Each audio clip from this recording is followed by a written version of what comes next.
Bien, chers amis, chères mamans, chères filles, chers abonnés de Mira House Diary, bonjour et bonsoir chez vous. Bienvenue à mon petit partage du jour. Les amis, aujourd'hui, nous allons partager autour du mariage. Nous allons partager autour du mariage. Nous allons ensemble écouter ce que Jésus dit à ses disciples au sujet du mariage et du célibat. Alors pour cela, nous irons donc regarder dans notre Bible, dans l'évangile selon saint Matthieu 19, des versets 3 à 12. Que nous dit alors cet évangile? L'évangile nous dit ce qui suit. Des pharisiens s'approchèrent de Jésus pour le mettre à l'épreuve. Ils lui demandèrent: est-il permis de renvoyer sa femme pour n'importe quel motif? Jésus leur répondit: n'avez-vous pas lu l'Écriture? Au commencement, le Créateur les fit hommes et femmes, et il leur dit: voilà pourquoi l'homme quittera son père et sa mère, il s'attachera à sa femme, et tous deux ne feront plus qu'un. À cause de cela, ils ne seront plus deux, mais un seul. Donc, ce que Dieu a uni, que l'homme ne le sépare pas. Les pharisiens lui répliquent: pourquoi donc Moïse a-t-il prescrit la remise d'un acte de divorce avant la séparation? Jésus leur répondit: c'est en raison de votre endurcissement que Moïse vous a concédé de renvoyer vos femmes. Mais, au commencement, il n'en était pas ainsi. Or, je vous le dis, si quelqu'un renvoie sa femme, sauf en cas d'union illégitime, pour en épouser une autre, il est adultère. Si telle est la situation de l'homme par rapport à sa femme, il n'y a pas intérêt à se marier. Il leur répondit: ce n'est pas tout le monde qui peut comprendre cette parole, mais ceux à qui Dieu l'a révélée. Il y a des gens qui ne se marient pas, car de naissance, ils en sont incapables. Il y en a qui ne peuvent pas se marier, car ils ont été mutilés par les hommes. Il y en a à qui on choisit de ne pas se marier. Il y en a, je voulais dire, qui ont choisi de ne pas se marier à cause du royaume des cieux. Celui qui peut comprendre, qu'il comprenne. Voilà, les amis, l'évangile de notre jour. De ce jour, je voulais dire. Alors, par rapport à cet évangile, quel peut être notre dialogue avec le Christ? Le dialogue avec le Christ, les amis, ce sera de dire que devant le mystère de la croix qui purifie l'amour, nous lui confions notre vie, nos défis, nos efforts et notre échec. Nous avons confiance en sa miséricorde, lui qui répare tout ce qui est blessé. Nous lui renouvelons l'oblation de nos vies afin qu'à l'approche de son royaume, elle soit guérie et bénie.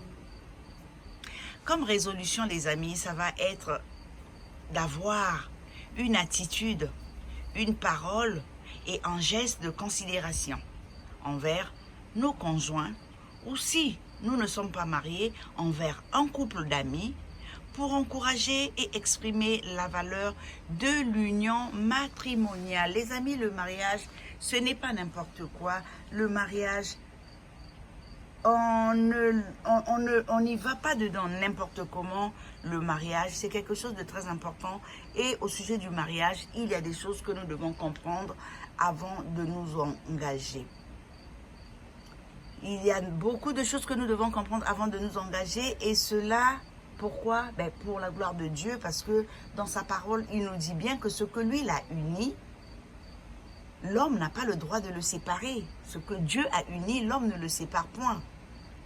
Et donc, par rapport à notre évangile du jour, Ce que nous pouvons retenir, c'est qu'aujourd'hui, dans cet évangile, Jésus a répondu aux questions de ses contemporains relativement au sens véridique du mariage, tout en soulignant l'indissolubilité de celui-ci. Pour Jésus, le mariage ne devrait pas être dissous. Ce que nous devons retenir de cet évangile-là, c'est ça. Ce que Dieu a uni, l'homme ne doit pas le séparer. La réponse de Jésus, par ailleurs, fournit une base adéquate sur laquelle les chrétiens peuvent s'appuyer afin de répondre à ce dont les cœurs ont justifié l'ampliation de la définition du mariage au couple homosexuel. C'est ça. En reportant le mariage au plan originel de Dieu, Jésus souligne 4 aspects. 4 aspects importants, les amis. 4 aspects pertinents pour lesquels seulement peuvent être unis par le mariage un homme et une femme.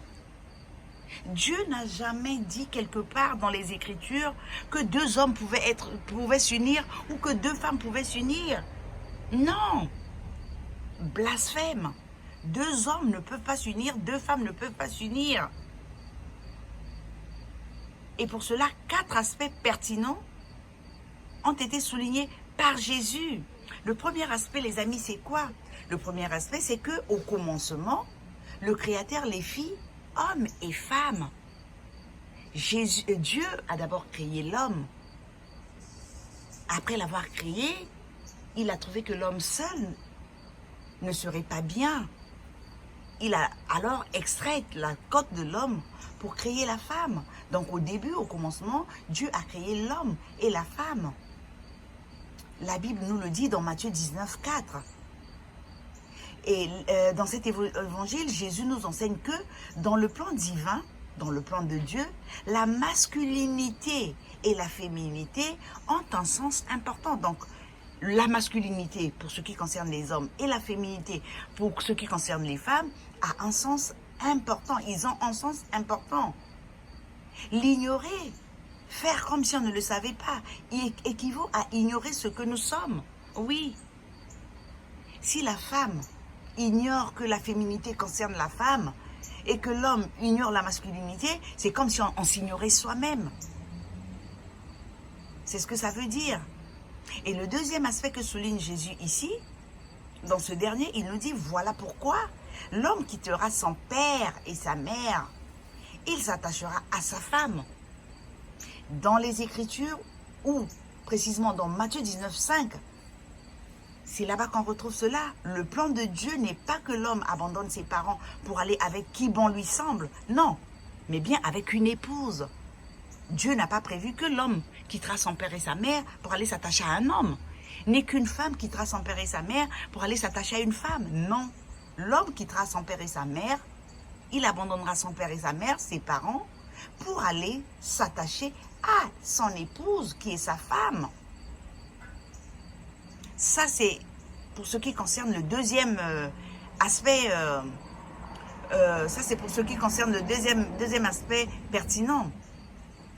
Et pour le troisième aspect, on nous dit que à cause de cela, l'homme et la femme, une fois ensemble, ne sont plus 2, mais un seul. C'est-à-dire que quand l'homme s'unit à sa femme, au lieu que ce soit qu'ils soient 2, non, ils ne sont plus 2, ils sont 1. Matthieu 19, 5. Cette union corporelle va au-delà de la courte union physique qui a lieu durant l'acte conjugal. Oui. Cette union va au-delà de l'acte conjugal. Il fait allusion à l'union véridique qui arrive lorsqu'un homme et une femme,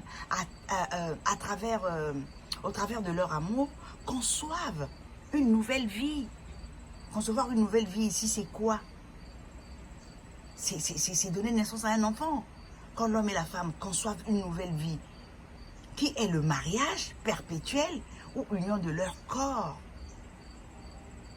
C'est ça l'union véridique. Il est évident qu'un homme avec un autre homme ou qu'une femme avec une autre femme ne peut pas se considérer encore unique de cette façon. C'est pas possible. Un homme et un homme ne peuvent pas avoir d'enfants. Tout comme une femme et une femme. Il n'y a pas d'enfant. Il ne peut avoir d'enfant. Il ne peut avoir d'enfant. Le mariage est sacré, le mariage est important. Et quand je parle de mariage, c'est le mariage entre un homme et une femme. Et non le mariage entre deux hommes, ni le mariage entre deux femmes. C'est ce que nous devons retenir. C'est ça qui est important dans cet évangile à savoir. C'est ça. L'homme quittera son père et sa mère, les abandonnera. Il abandonnera ses parents pour aller s'attacher à son épouse, sa femme. Il ne quittera pas ses parents pour aller s'attacher à son égal, un homme. Non. Quatrième aspect pertinent, les amis, c'est là où on nous dit, donc, ce que Dieu a uni, que l'homme ne le sépare point. L'homme n'a pas le droit de séparer ce que Dieu a uni. Allez le trouver dans Matthieu 19, 6. C'est écrit là-bas, Dieu lui-même a uni au mariage l'homme et la femme. Et dans la mesure où nous tentons de séparer ce qu'il a uni, nous le ferons de notre propre chef et au coût de la société. Ça, là, c'est pas de Dieu. Dieu ne l'a dit nulle part. Dieu n'a pas dit que c'était faisable. Pourquoi alors nous allons le faire? Pourquoi nous, les hommes, allons le faire? Non. Alors, chers amis, pour conclure, on va dire que dans sa catéchèse sur la Genèse, le pape Jean-Paul II dit ce qui suit. Quand le pape Jean-Paul II répond aux pharisiens, dans sa réponse aux pharisiens, Jésus-Christ présente à ses interlocuteurs la vision totale de l'homme, sans laquelle il n'est pas possible d'offrir une réponse adéquate aux questions reliées au mariage. Oui, sur la Genèse du pape Jean-Paul II. Il dit, dans sa réponse aux pharisiens, Jésus-Christ présente à ses interlocuteurs la vision totale de l'homme, sans laquelle il n'est pas possible d'offrir une réponse adéquate aux questions reliées au mariage. J'espère que là aussi, les amis, on se comprend. Alors, après ceci, chers amis, qu'allons-nous retenir? Tout ce qu'on peut retenir, c'est que chacun de nous est appelé à être écho de cette parole de Dieu lorsque le moment s'y prête. Soyons écho de cette parole de Dieu lorsque le moment s'y prêtera. Voilà les amis, c'était pas long, mais je pense que c'était bien, c'était bon. Nous allons donc nous séparer sur ces mots-là. Prenez le temps de méditer cet évangile-là de l'évangile selon Saint Matthieu 19, des versets 3 à 12, où Jésus parle à ses disciples du mariage et du célibat. Je sais que vous en tirerez des enseignements, vous en tirerez, comment je dirais, profit, et que cela nous serve à tous pour avancer dans nos vies. Sur ce, les amis, je vais vous quitter en vous demandant, comme d'habitude, de ne pas hésiter à liker l'émission, à la partager. Pour les nouveaux venus, comme d'hab, vous êtes les bienvenus. N'hésitez pas à vous abonner, à cliquer sur la cloche de notification, ce qui vous permettra de ne louper aucune de mes publications. Partagez à votre tour parce que ça servira, ça sert toujours. Et si Dieu nous garde, un de ces quatre, nous nous retrouverons encore autour d'un partage. D'ici là, portez-vous bien et je vous dis à bientôt.